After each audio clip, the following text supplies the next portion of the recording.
से according to Hindi, ठीक है। देखिए आप पारा पारी से टोटल कितने चैप्टर हो गया, 16 चैप्टर रहेगा। 16 चैप्टर को डिस्कस करता हूँ कि कौन इंपॉर्टेंट है। और एक चीज ध्यान दीजिएगा यहाँ पे, तो सारे चैप्टर मैं लिखा हूँ 11th का, वो 10th से लेना देना है नहीं, ठीक है, सीधे हटके है।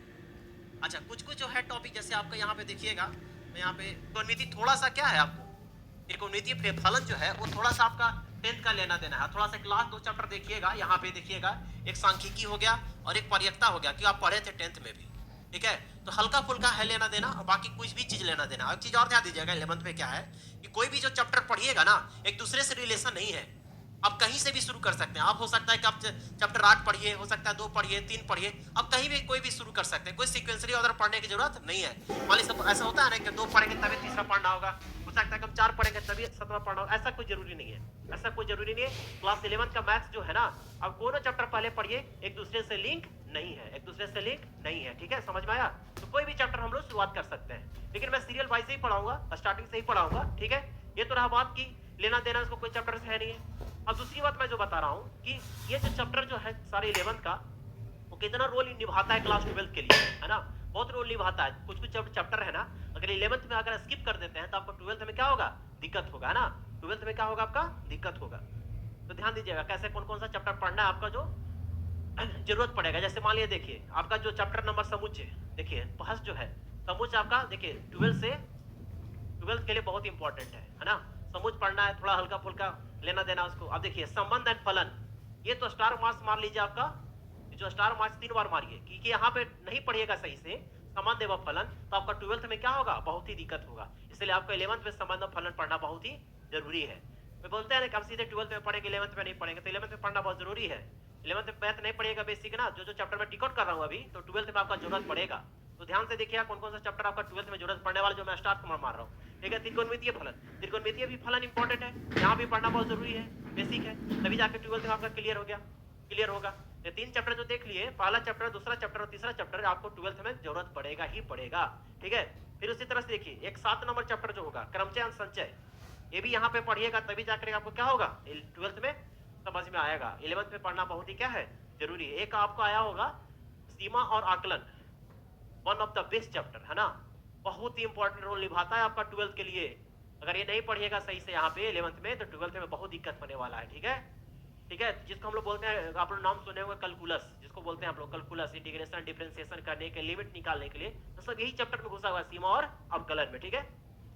और लास्ट 2 चैप्टर देखिएगा यहाँ पे सांख्यिकी और पर्यकता जो है, ये थोड़ा, हाँ लास्ट ये चैप्टर पर्यकता, तो लास्ट चैप्टर जो पर्यकता है बहुत ही इंपॉर्टेंट रोल निभाता है ना। लास्ट जो चैप्टर है जो पर्यकता है 11th में पढ़िएगा, तभी जाकर के आपको 12th में समझ में आएगा, ठीक है। बाकी सांख्यिकी को लेना देना है नहीं। तो जो मैं अंडरलाइन किया हूँ, जो चैप्टर मैं टिकआउट किया हूँ, वो आपको 12th में पढ़ना है। तो 12th में हो गया, पहला चैप्टर पढ़ना है ना, यहाँ पे पढ़ेगा तभी समझ में आएगा। जो डबल स्टार किया हूँ ज्यादा इंपॉर्टेंट नहीं है, सिंगल उतना नहीं, लेके जो ट्रिपल किया हूँ उसको बहुत जरूरी से पढ़ना है यहाँ पे 11th में, ठीक है। तो ये हो गया, ये भी 12th के लिए इंपॉर्टेंट है, ये पढ़ना जरूरी है। यहाँ पे भी 12th के लिए इंपॉर्टेंट है ना।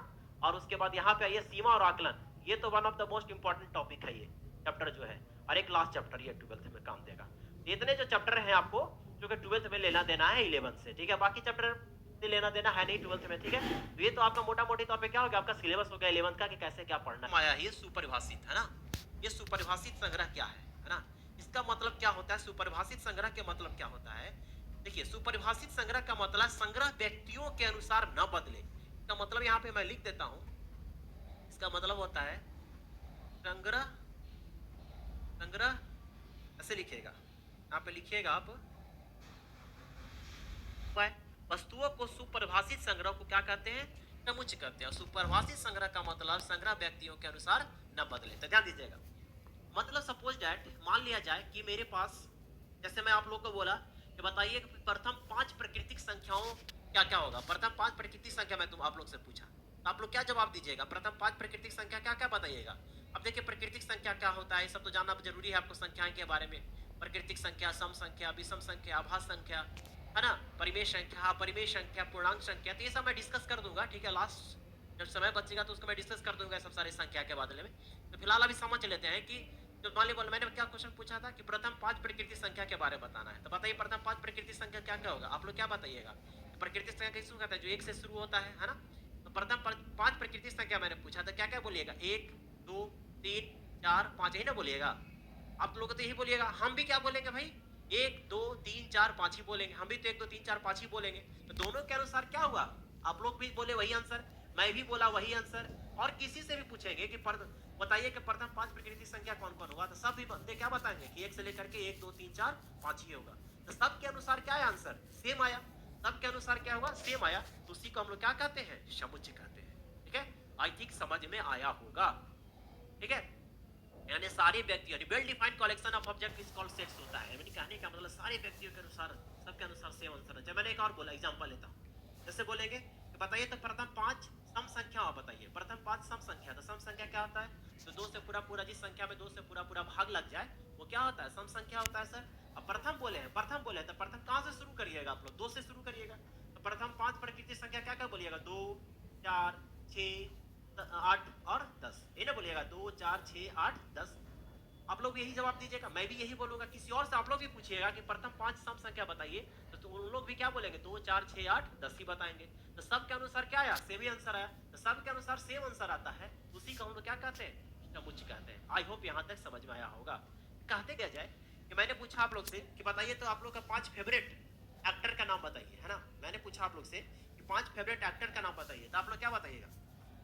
हो सकता है यहाँ पे बहुत सारे बच्चे बैठे हुए हैं, और यहाँ पे बच्चे बहुत सारे बैठे हैं, तो कोई का किसी और का फेवरेट एक्टर होगा। हो सकता है उसका रणवीर कपूर होगा, किसी का सनी देओल होगा, किसी के मिथुन चक्रवर्ती पुराने जमाना का, है ना? सबका अलग अलग आएगा। मेरे अनुसार भी कोई और होंगे एक्टर, है ना?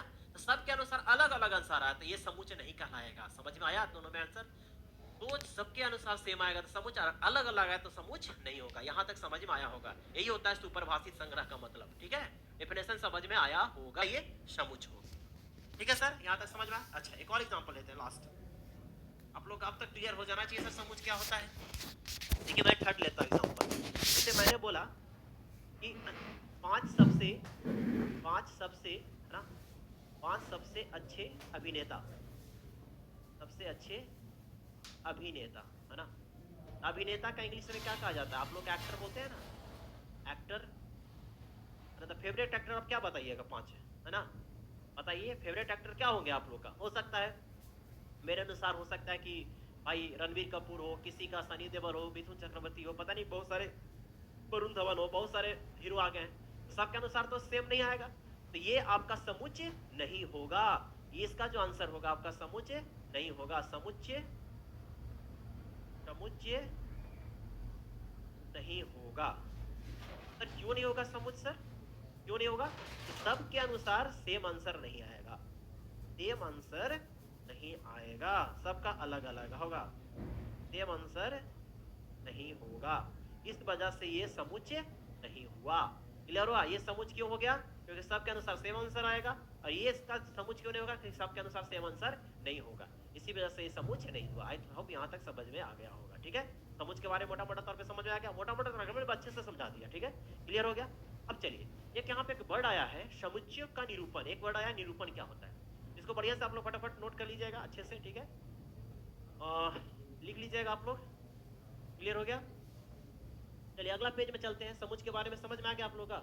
डाउट होगा तो बताइएगा, डाउट होगा तो आप लोग कमेंट बॉक्स में कर दीजिएगा कमेंट कि कहाँ पे क्या प्रॉब्लम हुआ है, किनको क्या दिक्कत हुआ समझ में आने, तो फिर मैं एक लेक्चर करके समझा दूंगा आप लोग का। ठीक है? चलिए एक और देखिए, इसमें एक वर्ड आता है। अगला हेडिंग डालिएगा, अगला जो आप हेडिंग डालिएगा वो लिखिएगा, हेडिंग डालिएगा समुच्चयों का